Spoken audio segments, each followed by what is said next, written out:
Assalamualaikum warahmatullahi wabarakatuh. Shalom, Om Swastiastu, Namo Buddhaya, dan salam kebajikan.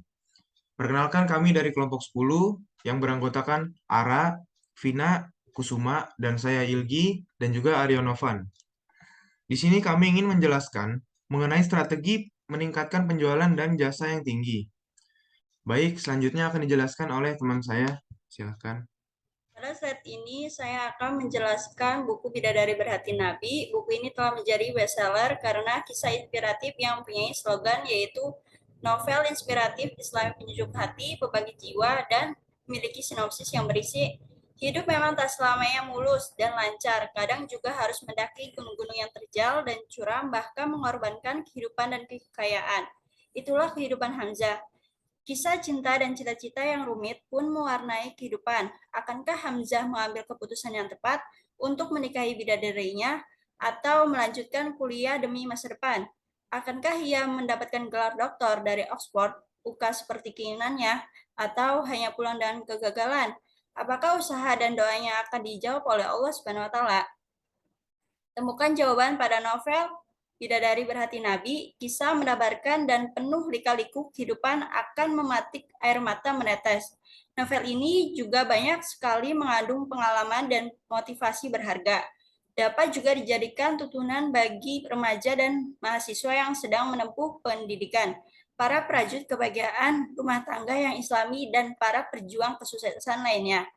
Karena di dalamnya banyak mengandung aksi bela negara, pembaruan mental dan spiritual, perwujudan kehidupan dan cinta kasih yang berpedoman pada nilai-nilai kebaikan, serta kecerdasan akal dan kecerdasan akhlak.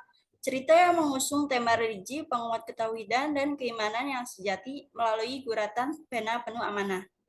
Pada slide ini saya akan menjelaskan latar belakang dari buku Bidadari Berhati Nabi, karya dari Dr. Haji Latif Hakim LSQ ME, yaitu di dalam buku ini banyak memiliki isi kandungan nilai keagamaan yang mampu memberi banyak wawasan tentang agama serta tidak langsung bagi pembacanya. Walaupun harga yang kami terapkan ini termaksud harga yang tinggi bagi kalangan pelajar ataupun mahasiswa.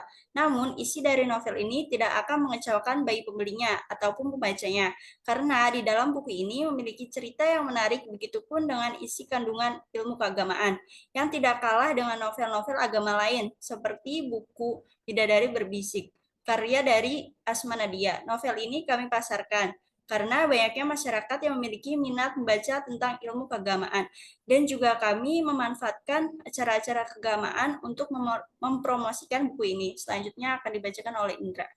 Nah, pada slide ini saya akan menjelaskan strategi pemasaran.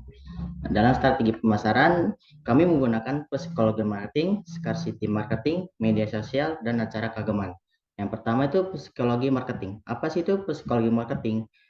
Psikologi marketing merupakan ilmu yang mempelajari pelanggan saat membeli suatu produk, mulai dari motif emosi hingga kecenderungan psikologis yang jadi dasar keputusan.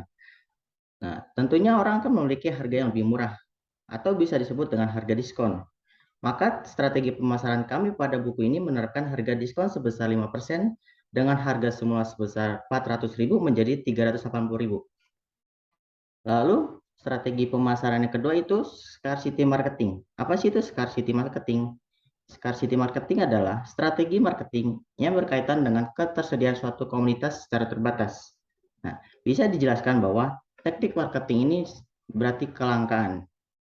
Tentunya, orang akan memiliki rasa kehilangan, yang dimana akan menggerakkan naluri konsumen untuk segera membeli. Maka dalam strategi pemasaran kami pada buku ini menerapkan sistem pembelian secara PO atau pre-order. Dengan menerapkan PO, tentunya konsumen akan tenang bahwa konsumen akan mendapatkan buku tersebut. Lalu strategi pemasaran ketiga itu media sosial.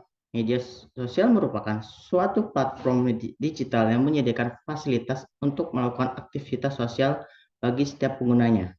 Maka pada umumnya media sosial tentunya sudah menjadi mendunia karena globalisasi yang semakin maju ini. Maka dari itu, kami melakukan promosi melalui media sosial seperti Instagram, TikTok, YouTube, Facebook, dan lain-lainnya. Lalu strategi pemasaran yang terakhir itu acara keagamaan. Acara keagamaan merupakan kegiatan untuk mewujudkan insan yang berakhlak mulia, menyeimbangkan antara ilmu pengetahuan, iman, dan takwa.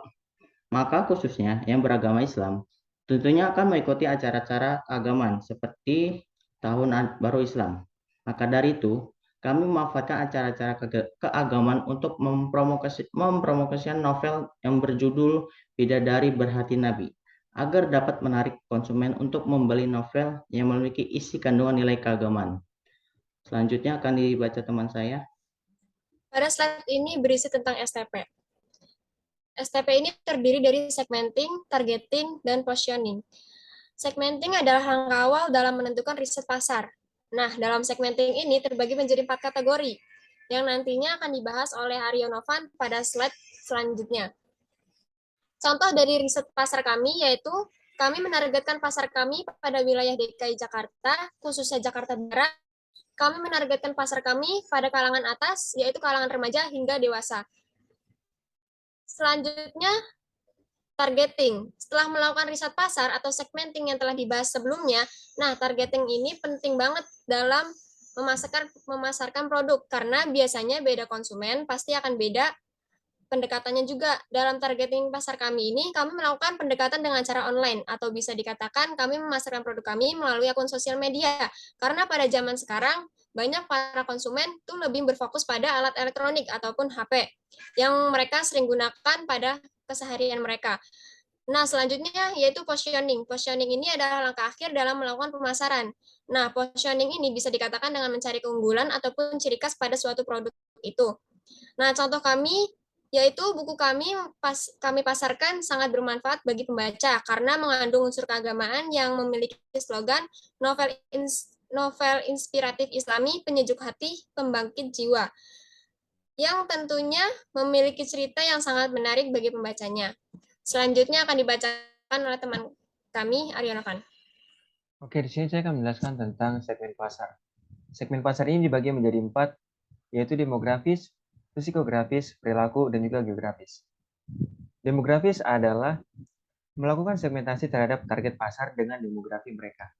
Demografi ini mencakup hal-hal seperti usia, jenis kelamin, pendapatan, pekerjaan, edukasi, ras, hingga agama. Kami menargetkan target pasar kami pada masyarakat kalangan atas yang memiliki minat membaca yang tinggi dan keinginan dalam mendalami ilmu keagamaan. Yang kedua ada psikografis. Segmen pasar ini merupakan jenis segmentasi yang lebih spesifik dan mendetail ketimbang segmen pasar demografis. Perusahaan melakukan segmentasi berdasarkan psikografi manusia yang meliputi sifat, pendapat, minat, hingga gaya hidup mereka. Buku ini tentunya menargetkan kepada orang-orang umum yang tentunya menginginkan ilmu yang mendalam tentang keagamaan. Kami menargetkan pasar kami terhadap masyarakat umum, tentunya memfokuskan kepada masyarakat yang memiliki minat dan gaya hidup yang mendalam tentang ilmu keagamaan. Yang ketiga ada perilaku.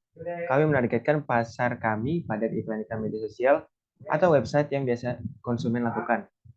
Iklan tersebut terdapat scan barcode buku untuk memudahkan konsumen untuk melakukan pembelian secara online. Yang keempat ada segmen geografis.